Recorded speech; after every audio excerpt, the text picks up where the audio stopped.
नमस्कार दोस्तों। आज मैं आपको इंडियन एविडेंस पढ़ाऊँगा। भारतीय साक्ष्य अधिनियम 1872।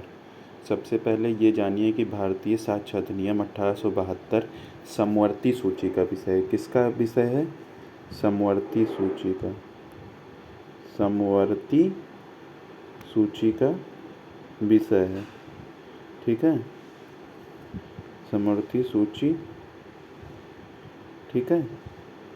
तो ये याद रख लीजिएगा किसका विषय है, ये समवर्ती सूची का विषय है, ठीक है। उसके बाद इसकी प्रविष्ट संख्या कितनी है समवर्ती सूची में? समवर्ती सूची में जो इसकी प्रविष्ट संख्या है वो 12 है, ठीक है। समवर्ती सूची में जो प्रविष्ट संख्या है इसकी वो 12 है, ठीक है। और अगर ये समवर्ती सूची का विषय है तो इसमें संशोधन कौन कौन कर सकता है? संसद भी कर सकती है और राज्य विधानमंडल दोनों कानून बना सकते हैं, ठीक है। तो ये याद कर लेना, पूछता है क्वेश्चन कि साक्ष्य अधिनियम के अंतर्गत कौन कानून बना सकता है? संसद भी बना सकती है, राज्य विधानमंडल दोनों कानून बना सकता है, ठीक है।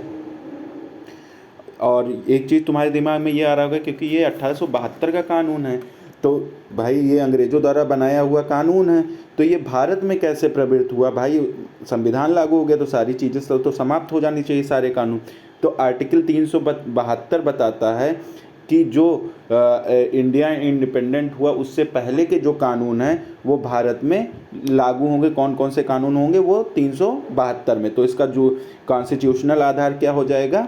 372। संवैधानिक आधार क्या हो जाएगा? 372, ठीक है। अब ये देखो, तुम वैसे तो जानते होगे कि भारतीय साक्ष्य अधिनियम किसने तैयार किया? ड्राफ्ट बाय किसने किया है? सर फ्रेडरिक स्टीफन ने किया। परंतु एक चीज़ ये याद रखो कि इसको सबसे पहले हेनरी मेन ने तैयार किया था, परंतु इसको अस्वीकार कर दिया गया था, ठीक है। हाँ, फिर स्टीफन महोदय ने इसे तैयार किया था जिसे स्वीकार किया गया, ठीक है। इसमें जान जाओ तीन पार्ट हैं, 11 चैप्टर हैं और 167 सेक्शंस हैं, ठीक है। इतना याद कर लो। भाग 3 है, चैप्टर संख्या 11 है और 167 सेक्शंस हैं, ठीक है। इसका निर्माण कब हुआ? 15 मार्च 1872 को हुआ और लागू कब हुआ? 1 सितंबर 1872। ये सब पीटी का क्वेश्चन है, ठीक है।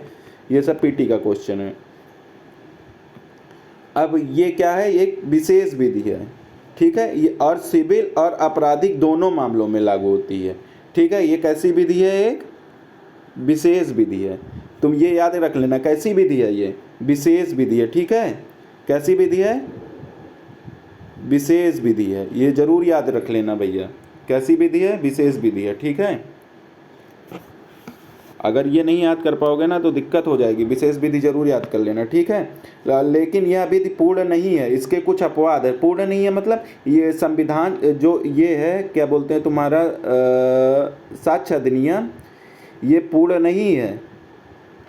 साक्ष्य अधिनियम जो है ये पूर्ण नहीं है, ठीक है। पूर्ण नहीं है ऐसा क्यों कह सकते हैं? क्योंकि इसके कुछ प्रावधान ऐसे हैं जो अलग अलग कानूनों में पड़े हुए हैं। जैसे इंडियन कॉन्ट्रैक्ट एक्ट में पड़ा हुआ है, तुम इंडियन कॉन्ट्रैक्ट एक्ट में पढ़ोगे, क्या बोलते हैं, इंडियन कॉन्ट्रैक्ट एक्ट में 16 सेक्शन 16 होगा या ऐसे कुछ होगा, 16(3) में या किसी में होगा, वो देख लेना, वो मुझे याद नहीं आ रहा है, बाद में बता दूंगा, ठीक है। अब ये होता है कि ये आपराधिक को दोनों, लेकिन ये पूर्ण नियम नहीं, इसके कुछ अपवाद है। इसकी कुछ धाराएं हैं जो सिविल मामलों में, कुछ धाराएं हैं जो आपराधिक मामलों में। ये जरूर याद रख लेना कौन कौन सी धाराएं हैं जो सिविल मामलों में लागू होती हैं, कौन सी धाराएं हैं जो क्रिमिनल मामलों में लागू होती, ये जरूर याद रख लेना, ठीक है। हाँ, ये जरूर याद रख लेना। हाँ, ये याद रख लोगे तो सही है। कौन कौन सी धाराएं हैं जो सिविल मामलों में और क्रिमिनल मामलों दोनों में लागू होती? देखो, सबसे पहले तुम नोट कर लो, रुक जाओ यार, पहले इसको मिटा लेता हूँ।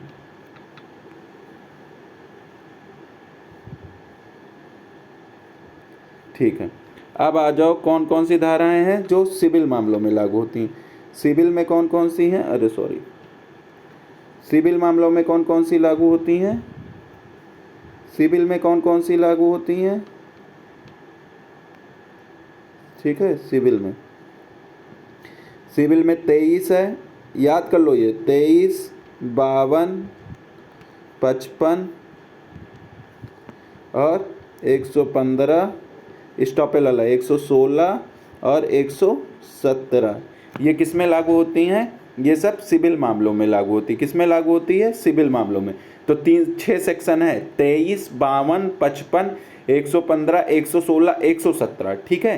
23 ये तुम्हारा स्वीकृति से संबंधित हो जाएगा, 52, 55 तुम्हारा सील से संबंधित हो जाएगा, 115, 116, 117 तुम्हारा किससे? स्टॉपेल से संबंधित हो जाएगा, ठीक है। तो ये याद कर लो 23, 52, 55, 115, 116, 117, ठीक है, ये याद कर लो। अब आ जाओ तुम क्रिमिनल मामलों में, कौन कौन से क्रिमिनल मामलों में लागू होते हैं वो देखा जाए। अब क्रिमिनल में कौन कौन से लागू होंगे? क्रिमिनल में कौन कौन से लागू होंगे? क्रिमिनल में कौन कौन से लागू होंगे? 30 लागू होगा, 53 लागू होगा, 53A लागू होगा, 54 लागू होगा, 105 लागू होगा, 11A लागू होगा, ठीक है। इसमें भी कितने सेक्शन है? 6 सेक्शन। उसमें भी 6 सेक्शन थे, इसमें भी 6। तो 30 आ जाओ, ठीक है, 53 आ जाओ, 53A आ जाओ, 54 आ जाओ, 105 आ जाओ, बर्डन ऑफ प्रूफ हो जाता है इसमें, जिसमें साधारण अपवाद वाला, ठीक है, 111A हो जाएगा, ठीक है। तो कौन कौन सा हो जाएगा? 30, 33, 53, 53A, 54, 105, 111A, ये जरूर याद रख लेना, ठीक है। इतनी चीज़ें तुम्हारी तैयार हो गई, ठीक है। सिविल मामलों में तुम्हारा तैयार हो गया, आपराधिक मामलों में तुम्हारा तैयार हो गया। अब आ जाओ तुम नीचे, पहले इसको मिटा देते हैं।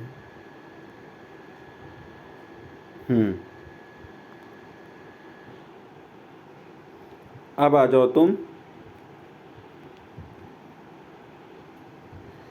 अब आ जाओ, इसको क्या कहते हैं? इंडियन लेक्स फोरी कहते हैं, लेक्स फोरी कहते हैं, ठीक है, लिखा होगा लेक्स फोरी, ये मेरे पेन नहीं चल रहा है तो देख लेना, ये दिया हुआ है यहाँ पे लेक्स फोरी, ठीक है। ये क्या है? स्थान विशेष की विधि है, ठीक है। लेक्स मतलब क्या होता है? विधि, ठीक, विधि। फोरी मतलब क्या होता है? स्थान, ठीक है। तो इसको पूरा मिला के स्थान विशेष की विधि कह सकते हैं, ठीक है। लॉ ऑफ फॉर्म भी किसे कहते हैं, ठीक है, इंग्लिश में। और एक चीज़ और याद है, ये सब पीटी का क्वेश्चन, लेक्स फोरी मतलब स्थान विशेष की विधि हो जाता है। और ये क्या है? एक प्रक्रियात्मक विधि है। कौन सी विधि है? प्रक्रियात्मक विधि है, ठीक है। कौन सी विधि है? प्रक्रियात्मक विधि है, ठीक है। ये कौन सी विधि है? प्रक्रियात्मक विधि है। इतना चीज याद कर लिए, ठीक है। अब आ जाओ, क्या क्या तुमने पढ़ा? नंबर 1 तुमने पढ़ा कि ये कौन सी सूची का विषय है? समवर्ती सूची का विषय है, ठीक है। समवर्ती सूची में प्रविष्ट संख्या इसकी कितनी है? 12 है, ठीक है। उसके बाद ये इसमें कौन संशोधन कर सकता है? संसद कर सकती है, राज्य विधानमंडल दोनों इस पे कानून बदल सकते। इसका संवैधानिक अधिकार क्या है? 372 है, ठीक है। सर्वप्रथम इसका ड्राफ्ट तैयार किया था हेनरी मैन ने, परंतु इसे स्वीकार नहीं किया गया। फिर उसके बाद तुमने क्या पढ़ा कि इसको फिर उसके बाद किसने तैयार किया? सर फ्रेडरिक स्टीफन ने तैयार किया, जिसे स्वीकार कर लिया गया, ठीक है। इसमें कितने पार्ट हैं? पार्ट 3 है, चैप्टर 11 है, सेक्शन 167 है।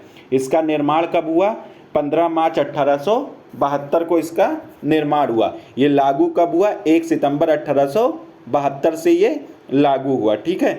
फिर तुम ये सिविल और क्रिमिनल दोनों मामलों में लागू होता है, ठीक है। सिविल की कौन कौन सी धाराएं हैं? 23, 52, 55, 115, 116, 117। फिर आ जाओ क्रिमिनल में कौन कौन सा है? 30, 53, 53A, 54, 105, 111A हो जाएगा। इतना चीज याद कर लिए। ये लेक्स फोरी है, लेक्स फोरी मतलब स्थान विशेष की विधि है, ठीक है, ये हो जाएगा। फिर उसके बाद आ जाओ, ये कैसा? एक प्रक्रियात्मक विधि है, ठीक है। इतनी चीजें याद कर लो, याद कर लेना ये सब, कोई चीजें छोड़ना नहीं है, सब पूछता है पीटी का, सारा क्वेश्चन है जितना मैंने बताया, ठीक। अब आ जाओ, इसको मिटाल देते हैं, नीचे चलते हैं क्या है।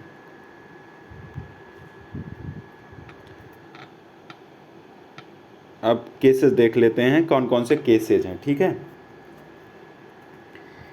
नंबर 1 केसेज कौन सा है? श्रीश चंद्र नंदी बनाम आर नंदी, ठीक है। ये श्रीश चंद्र नंदी बनाम आर नंदी का केस है, ठीक है। इस अधिनियम के प्रावधानों द्वारा जिन साक्ष्य को ग्रहण योग्य बनाया गया उसी साक्ष्य का प्रयोग किया जाएगा, अन्यथा नहीं। अब देखो इसमें श्रीश चंद्र नंदी में क्या कहा गया है? चल नहीं रहा है, ओह सॉरी,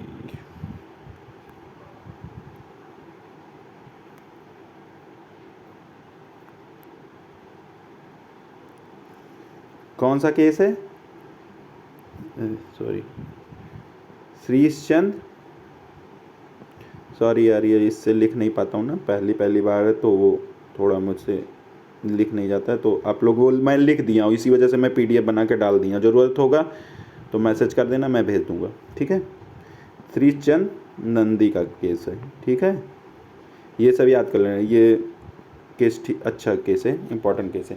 इसमें क्या बताया गया है? उसी साक्ष्य को ग्रहण किया जाएगा। किस साक्ष्य को? उसी साक्ष्य को ग्रहण किया जाएगा, उसी साक्ष्य को ग्रहण किया जाएगा। कौन से साक्ष्य को ग्रहण किया जाएगा? जो क्या बोलते 5 से 55 तक की धाराओं में रिलीवेंट है, ठीक है, ठीक है।